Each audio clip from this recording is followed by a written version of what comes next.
अस्सलाम वालेकुम everyone, welcome back to my channel and welcome back to another video. Hopefully आप लोग सब ठीक होंगे। अल्हम्दुलिल्लाह हम भी बिल्कुल ठीक हैं। व्लॉग स्टार्ट हो रहा है दोपहर के टाइम से और इस टाइम 1 बज रहे थे और मैं देवर की तरफ जाने के लिए रेडी हो रही थी। और आज मैंने डाला था अपनी शादी का सूट, ये मेरी अम्मी की तरफ से था। उस टाइम तो लॉन्ग शर्ट का ना बहुत ट्रेंड था, लेकिन घर में डाले नहीं जाते थे, फिर मैंने इसको शॉर्ट कर लिया था। मैं अपनी चीज़ों को ख़राब नहीं करती हूँ।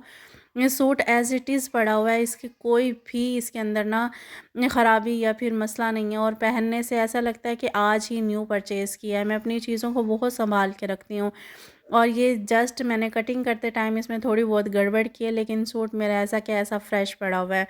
बहुत सी चीज़ें ऐसी होती हैं जो बहुत ज़्यादा फ़ेवरेट होती हैं, ये सूट उन्हीं में से है और मुझे अच्छा भी बहुत लगता है।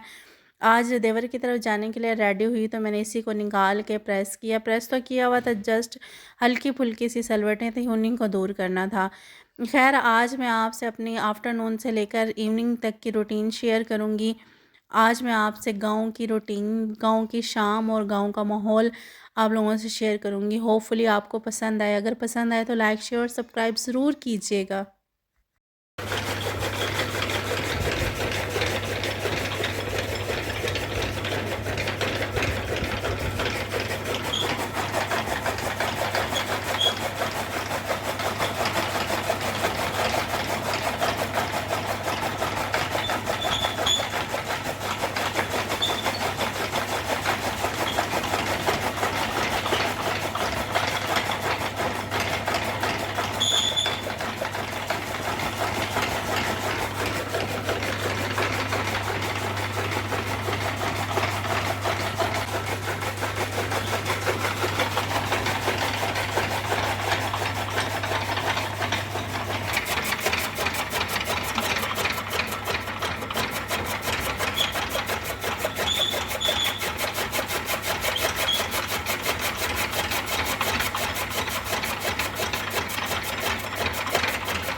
एक बजे के बाद ये डायरेक्ट 3 बजे का टाइम है और इस टाइम जानवरों के लिए घास कटिंग हो रहा था और साथ-साथ ना जानवरों के दूध निकालने का टाइम था।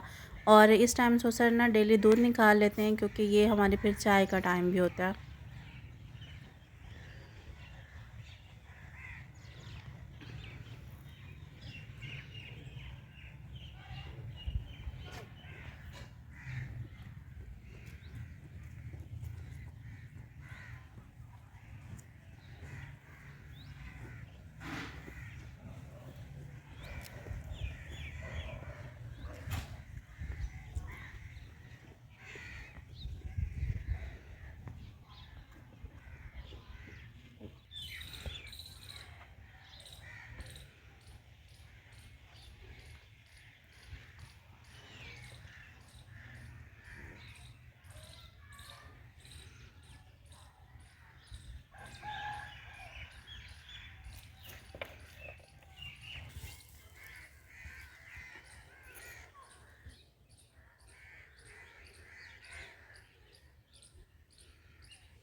खैर दूध हमारा निकल चुका था और चाय रेडी होने के लिए ना चूल्हे पे रखी जा चुकी थी।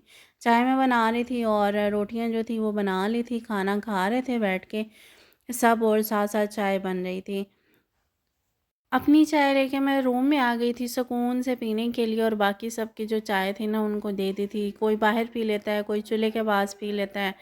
जिसका जहाँ पे दिल करता है ना बैठ के पी लेता है, लेकिन मैं अपनी चाय या फिर अपना खाना मैं रूम में ही ला के बैठ के खाती होती हूँ। चाय पीने के बाद फिर असर की नमाज़ का टाइम था और असर की नमाज़ अदा करने के बाद ना आजकल कुछ अज़कार कर लेती हूँ। आजकल कुछ अज़कार मैंने अपनी रूटीन का हिस्सा बनाए हुए हैं। अगर बैठ के टाइम मिले तो मैं बैठ के पढ़ लेती हूँ, अगर बैठ के टाइम ना मिले तो मैं ना चलते-फिरते पढ़ लेती हूँ। अज़कार को अपनी ज़िंदगी में लाज़मी शामिल करें, अपनी ज़िंदगी में कुरान पाक की तिलावत को, अपनी ज़िंदगी में नमाज़ को लाज़मी शामिल करें। क्योंकि ये ज़िंदगी जो है ना इसका 1 मिनट का भरोसा नहीं होता, हमें एक पल का भी पता नहीं होता कि नेक्स्ट पल में हमारे साथ क्या हो रहा होता है। नेक्स्ट टाइम में हमारे साथ क्या हो रहा था। अपने जो फ़राइज़ हैं दुनिया में आने के, अल्लाह पाक ने हमारे ऊपर जो फ़र्ज़ किए हैं हमें वो करने चाहिए, अदा पूरे करने चाहिए ताकि हम उस जहाँ में भी सुरखरू हो सकें। इस दुनिया में जो काम है वो काम तो हम करते ही रहते हैं और वो काम हम ना चाहते हुए भी करते होते हैं, हमें मजबूरी में, हमें बीमारी में, हर हाल में करते हैं। लेकिन नमाज और अज़कार और कुरान पाक की तिलावत वो वाहिद चीज़ है जिसको हम छोड़ के बैठ जाते हैं। अपनी ज़िंदगी में मामूल बनाए इबादत का, अपनी ज़िंदगी को बेहतर बनाने के लिए।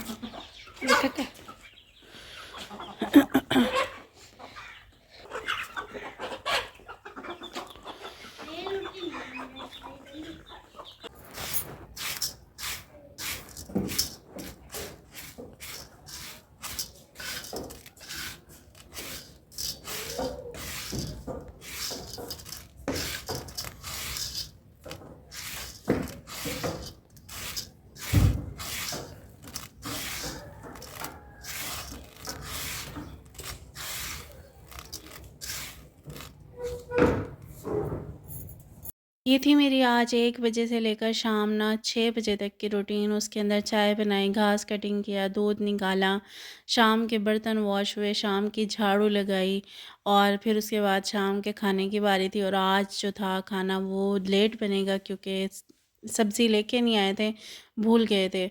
और उसके बाद जस्ट दाल लेके आए तो फिर वही मैं चुन रही थी और वही मैं बना रही थी। ख़ैर आज बादल का डेरा है, ऐसा लग रहा है कि बारिश का ही मौसम होगा, हल्की-हल्की हवाएँ भी हैं साथ में और साथ में ना बादल भी हैं।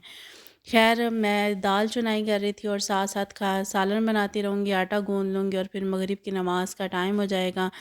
और बारिश की वजह से बाहर से जितनी भी खुश्क पातियाँ थी वो ला के चूल्हे के पास स्टोर कर ली हैं ताकि ना अगर बारिश आ भी जाए तो जलाने के लिए ना जो सामान होता है ना वो गीला ना हो, ये पातियाँ ख़राब ना हो या गीली ना हो। और आज का व्लॉग यहीं तक था, अपना ख़्याल रखिएगा। मेरी तरफ से अल्लाह हाफ़िज़।